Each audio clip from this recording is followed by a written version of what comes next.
नमस्कार, बहुत स्वागत है आपका न्यूज़ 18 के डिजिटल प्लेटफॉर्म पर। मैं हूं प्रशांत कटारे।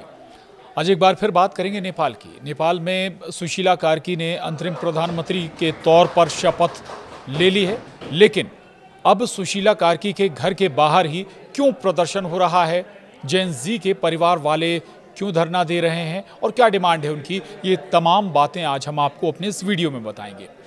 तो नेपाल में सुशीला कार्की ने अंतरिम प्रधानमंत्री की कमान संभाल ली और फैसले लेने भी शुरू कर दिए हैं। उन्होंने जेन जी प्रोटेस्ट के दौरान मारे गए युवाओं के परिजनों को 10-10 लाख मुआवजा देने का ऐलान किया है। इतना ही नहीं, सबको शहीद का दर्जा देने की बात भी मान ली गई है।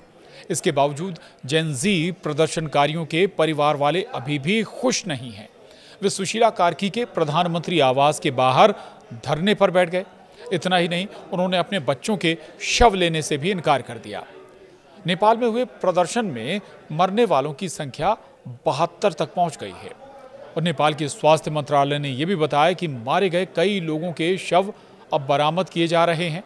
वहीं स्वास्थ्य मंत्रालय के प्रवक्ता प्रकाश बुदाथोकी ने कहा कि शॉपिंग मॉल, घरों और दूसरी इमारतों में जिनमें आग लगा दी गई थी या जिन पर हमला किया गया था, इस हमले में कम से कम 2113 लोग घायल भी हुए हैं और कई सरकारी इमारतों, देश के सर्वोच्च न्यायालय, संसद भवन, पुलिस चौकियों, व्यावसायिक प्रतिष्ठानों के साथ साथ राष्ट्रपति रामचंद्र पौडेल और प्रधानमंत्री केपी शर्मा ओली सहित राजनेताओं के निजी घरों को भी आग के हवाले कर दिया गया था, जिससे इन इमारतों की, इन जगहों की बहुत क्षति हुई और डिमांड पूरी नहीं हुई। तो अब जेन जी प्रोटेस्ट कर रहा है। जेन जी प्रोटेस्ट के परिवार वाले इस बात से खुश तो हैं कि उनकी डिमांड मान ली गई है और सुशीला कार्की को अंतरिम प्रधानमंत्री चुन लिया गया है, लेकिन वे अभी इस बात से नाखुश हैं कि उनकी कई डिमांड अभी भी पूरी नहीं हुई।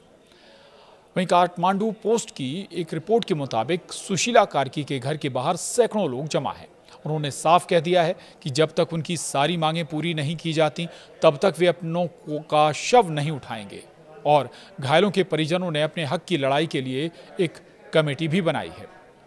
वहीं सभी सुशीला कार्की से मिलने का इंतजार कर रहे हैं। पीड़ितों में से एक के रिश्तेदार कमल सुवेदी ने कहा कि प्रधानमंत्री के साथ मौखिक समझौता तो हो गया है, लेकिन अब तक कोई आदेश जारी नहीं हुआ है।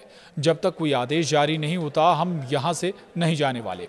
हमारी डिमांड सिर्फ इतनी है कि 8 से 9 सितंबर को प्रदर्शन के दौरान मारे गए लोगों को शहीद का दर्जा दिया जाए, अंतिम संस्कार के दौरान राजकीय सम्मान दिया जाए, परिजनों को राज्य सचिव स्तर की पेंशन भी मिले।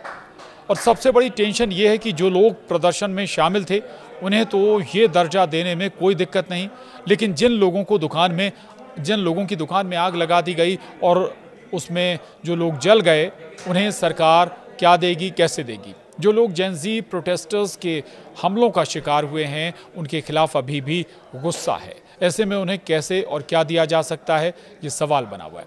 वहीं सरकार के लिए भी इन मुश्किलों से निपटना आसान नहीं होगा। प्रदर्शन करने वालों में ज़्यादातर लोग इसी कैटेगरी में आते हैं। तो नेपाल में आगे क्या कुछ होगा, पल पल की अपडेट हम आप तक पहुंचाते रहेंगे। आज के लिए इतना ही। नमस्कार।